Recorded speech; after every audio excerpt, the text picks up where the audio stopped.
শোনা যায় যে সংস্কার তারপর নির্বাচন।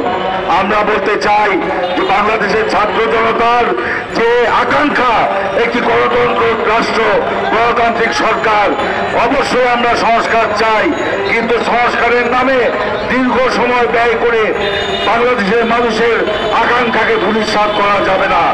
আমরা বলেছি আওয়ামী লীগ যেমন বলতো যে আগে উন্নয়ন তারপরে গণতন্ত্র, আমরা বলি উন্নয়ন যেমন গণতন্ত্রের বিকল্প হতে পারে না, সেরকম সংস্কার ভোটের বিকল্প হতে পারে না।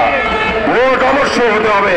সরকারের প্রতি আহ্বান জানাবো, অতি জরুরি যে সংস্কারগুলো রয়েছে সেগুলো অতি দ্রুত সম্পন্ন করে অতি দ্রুত একটি নিরপেক্ষ নির্বাচনের মধ্যে দিয়ে জনগণের শাসন প্রতিষ্ঠা করা।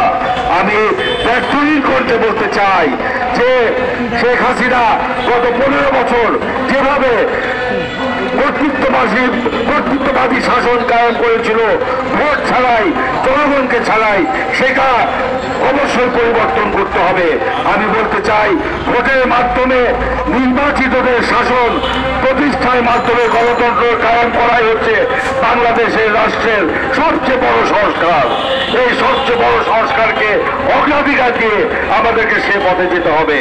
আমাদের নেতা তারেক রহমান বলেছেন এই যে ক্ষমতার পতন হয়েছে, শেখ হাসিনার পতন হয়েছে, ফ্যাসিবাদের পতন হয়েছে, এটা শুধুমাত্র ক্ষমতার হাত বদল নয়, এটা অবশ্যই রাষ্ট্রের পরিবর্তন এবং রাজনীতির পরিবর্তন ঘটাতে হবে।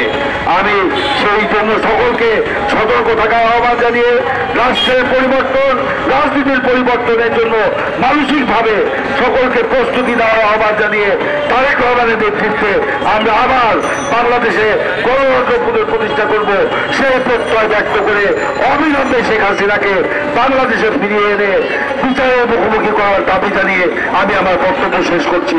আল্লাহ হাফেজ। বাংলাদেশ জিন্দাবাদ। শহীদ প্রেসিডেন্ট জিয়া রহমান অমর হোক।